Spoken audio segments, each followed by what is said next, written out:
reader is Lauren Stead. She is a dual master's candidate for publishing and creative writing here at Rosemont. We refer to that as the double degree program. Receiving her degree at Susquehanna University in creative writing.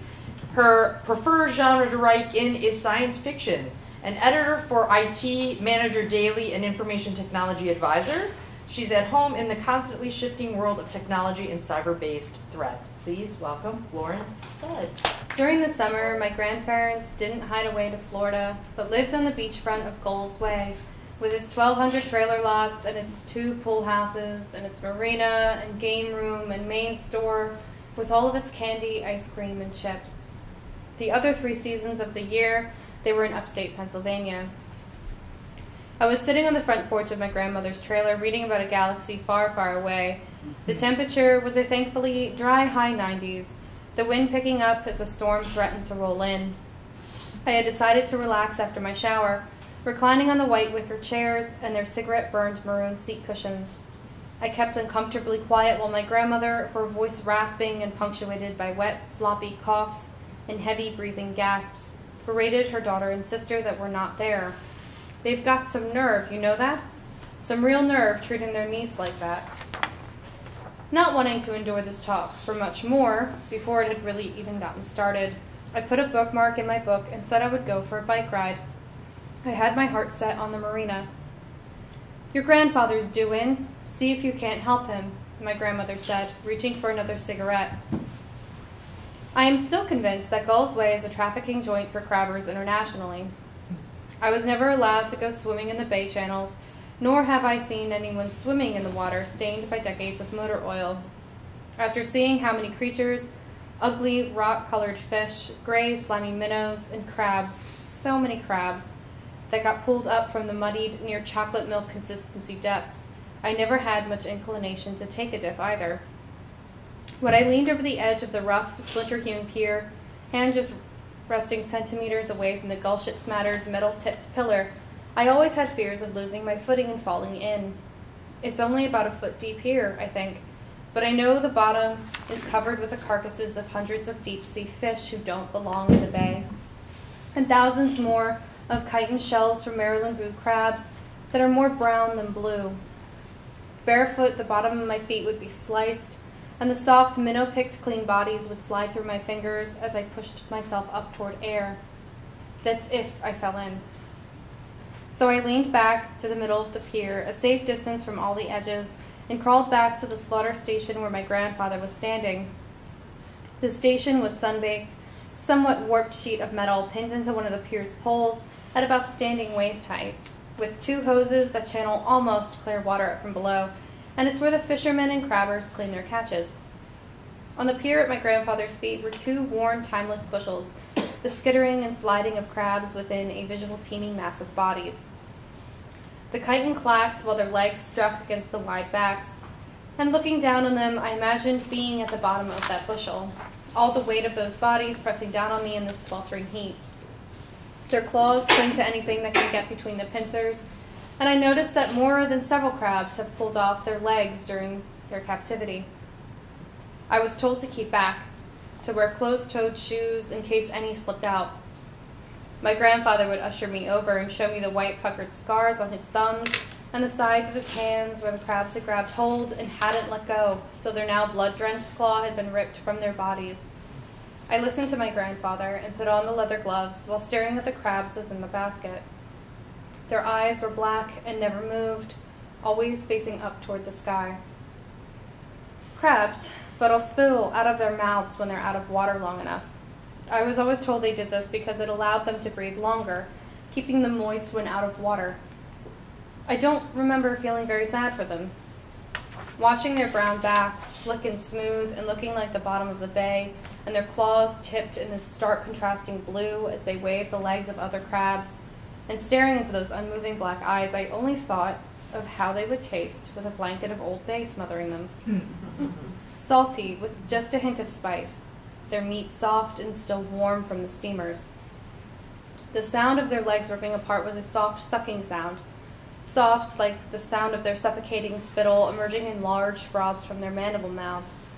It's the kind of sound that can be summed up like Rice Krispies whispering in milk, except it is an animal making this noise. An animal I'm going to eviscerate while its blue-tipped claws reach back and pointlessly tear at the hard leather gloves, pinning it to the sun-baked metal slab as I hold it. A knife will slip between the partition of their bellies, flicking up that delicate instrument of the body, exposing it so the glove-covered hand can rip it off, exposing an even larger hole in the back bottom of the crab. Then the thumb creeps in there, and it takes very little force or effort to rip the rest of the shell clean off. Protection, eyes, spikes, and all. Then I'll take the hose, turn it on full blast, and flush their insides out with the water they had lived in, been born in, and had died out of, while they blindly twitched in my hands, and the attempts to rip at the glove got more feeble and feeble.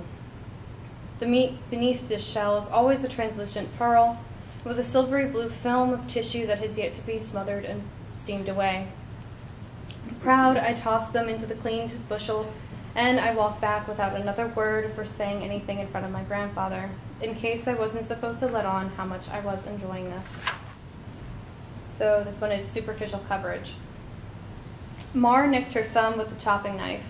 She hissed through her teeth, putting her knuckle in her mouth without much thought. She continued gathering up the red onions by handfuls and throwing them. They pierced the steam of the pot and clattered against the sides. She sucked the side of her thumb, each new swallow gathering personal warmth across her tongue in enough volume and in enough time that she began to realize it was a deeper cut than she initially thought. Mar slid a metal bowl over the pot to serve as the lid. Mar's first kiss happened with a boy in this very apartment, on a couch picked up on the wayside curb.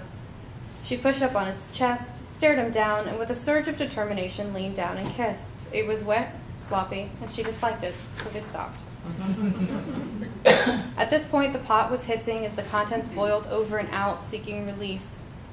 Mar tapped the side of the makeshift lid, and the steam swelled up quickly to bite at her lazy fingers. The pain was a shot of immediacy, and Mar swore, snapping her hand close to her stomach and creating it there while she whined. The next time Mar kissed her boyfriend after his father killed himself, it was soft and shallow, a simple and graceful peck before he turned back to the television. She disliked it and frowned, but could offer nothing more than bodily comfort, which he took her up on later, clinging to her neck, tossed in his sheets. Later still, she will take an entire paycheck to the beer distributor in town. She will sit on that couch, stare into the kitchen and the mess of the dishes in the sink, still caked with the burdened food of dinner, and drink poison on an empty stomach. Her wound is still open, and the bandage she slapped on it is stained, mostly brown, and ineffective. Crab chasing. Mar had to push herself up on the heels of her palms to reach the bottom of the freezer cooler. Knees bent so the heels of her feet floated up and tight to her thighs. The iced metal of the edges bit into one hand as she reached for the bag of frozen chicken drumsticks. At the counter, an older woman with permed hair took Mar's fisted dollar and returned 50 cents with a smile and squint and said, "Don't fall in, dear." Down at the marina, Mar laid on her belly for stability and lowered the leg into the dark water until she should just make out the shadowed outline through the motor oil-infused bay. She rested her chin on her forearm and watched the water ripple out from the tension of the nylon string, humidity lapping over her as she basked in the summer-positioned sun. She held the long-handled net in one hand, letting it hang beneath the splintered pier just to break the surface tension. Minnows, darting shadows under the surface, swam to investigate the leg, partially thawed by the lingering heat during the bike ride over. They may have nibbled, and Mar could have dipped her net lower and caught a wriggling handful, but there were wire traps strung off the pier specifically for the small bait.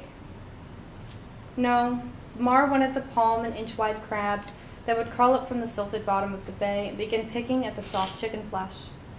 They'd have to work harder once they reached the frozen bits, and by then they'd be real comfortable and easy pickings for the net, as long as no predatory shadow hunched over them. Behind her, on the park owner's lawn, their dog barked and chased a rabbit into a bush. The eager net swirled to disturb the water's surface.